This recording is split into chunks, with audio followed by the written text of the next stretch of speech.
ഭഗവത്ഗീത സാംഖ്യയോഗത്തിലെ 22-ാമത്തെ ശ്ലോകം. വാസാംസി ജീർണാനി യഥാവിഹായ നവാനി ഗൃഹ്ണാതി നരോപരാണി തഥാ ശരീരാണി വിഹായ ജീർണാനി അന്യാനി സംയാതി നവാനി ദേഹി. അതായത്, എങ്ങനെയാണോ മനുഷ്യൻ പഴകിയ വസ്ത്രം ഉപേക്ഷിച്ച് പുതിയ വസ്ത്രം സ്വീകരിക്കുന്നത്, അതുപോലെ ദേഹാഭിമാനിയായ ജീവൻ ജീർണദേഹം ഉപേക്ഷിച്ച് പുതിയ ദേഹങ്ങൾ സ്വീകരിക്കുന്നു എന്നാണ് ഇവിടെ ഈ ശ്ലോകത്തിൽ പറഞ്ഞതിൻ്റെ അർത്ഥം. നമ്മൾ പതിവായി ഉപയോഗിക്കുന്നതും വളരെ പഴകിയതുമായ വസ്ത്രം ഉപേക്ഷിച്ച് നമ്മൾ പുതിയ വസ്ത്രം സ്വീകരിക്കാറുണ്ട്. അപ്പോൾ അത് നമുക്കൊരിക്കലും ദുഃഖമുണ്ടാക്കാറില്ല, നമുക്കത് സന്തോഷമുണ്ടാക്കുന്ന കാര്യമാണ്. ഇതുപോലൊരു മനോഭാവമായിരിക്കണം മരണത്തോടും പുലർത്തേണ്ടത്. നമ്മൾ എടുക്കുന്ന ഓരോ ശരീരത്തിനും ഓരോ ഉദ്ദേശങ്ങളുണ്ട്. നിശ്ചിതമായ കർമ്മഫലങ്ങൾ അനുഭവിക്കുന്നതിനു വേണ്ടിയാണ് ഓരോ ശരീരവും ലഭിക്കുന്നത്.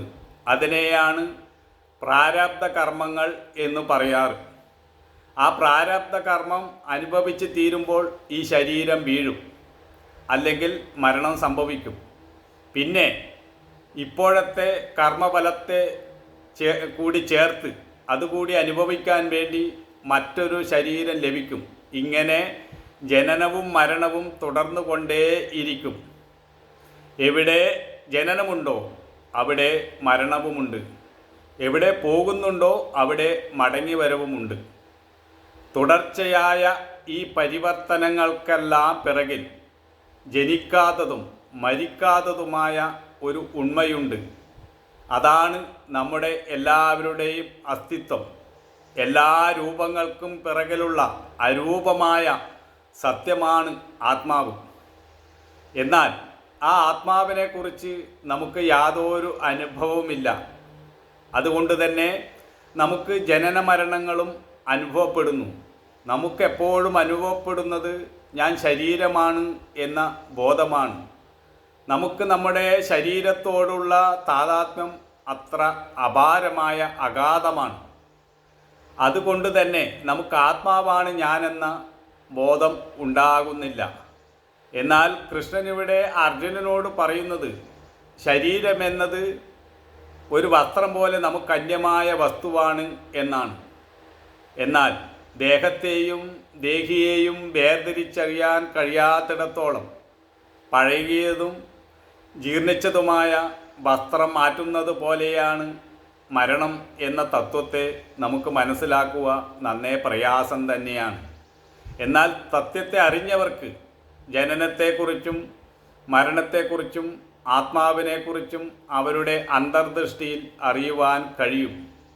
ഇവിടെ ഈ തത്വം പറയുന്നത് കൊണ്ട് കൃഷ്ണൻ അർജുനനെ യുദ്ധം ചെയ്യുവാൻ പ്രേരിപ്പിക്കുക തന്നെയാണ് ചെയ്യുന്നത്.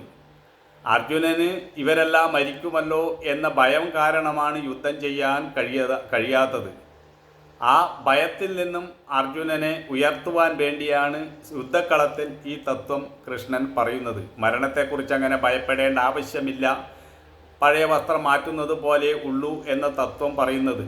നമ്മൾ ജീവിതത്തിൽ ഈ മരണത്തെക്കുറിച്ച് ഓർത്ത് വിഷമിക്കേണ്ട എന്ന് വേണമെങ്കിൽ ഈ തത്വത്തിലൂടെ നമുക്ക് മനസ്സിലാക്കാം. എന്നായാലും നമ്മൾ ഒരു ദിവസം മരിക്കും, ഈ ശരീരം നശിക്കും. പക്ഷേ ആത്മാവിന് നാശമില്ല എന്ന ഈ തത്വം മനസ്സിലാക്കിയാൽ നമുക്ക് കുറേയൊക്കെ മരണഭയം മാറിക്കിട്ടും. എന്നാലും ഞാൻ ആത്മാവാണെന്ന ബോധത്തെ സാക്ഷാത്കരിക്കാത്തിടത്തോളം ഇതെത്ര കേട്ടാലും നമുക്കത് ഉറപ്പിക്കുക പ്രയാസമാണ്. നമുക്കിതെല്ലാം ഒരു കേട്ടറിവ് മാത്രമേ ഉള്ളൂ, അനുഭവമില്ല.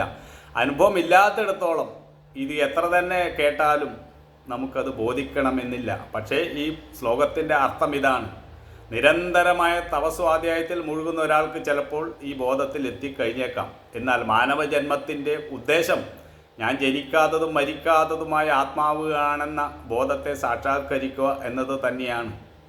അതെല്ലാം ഓരോരുത്തരുടെ അറിവും വിവേകവും വിശ്വാസം അനുസരിച്ച് അവർക്ക് സ്വീകരിക്കാം, തള്ളുവോ എന്തോ ചെയ്യാം. പക്ഷേ ഇവിടെ പറയുന്ന ഈ ശ്ലോകത്തിൻ്റെ അർത്ഥം ഇതാണ്.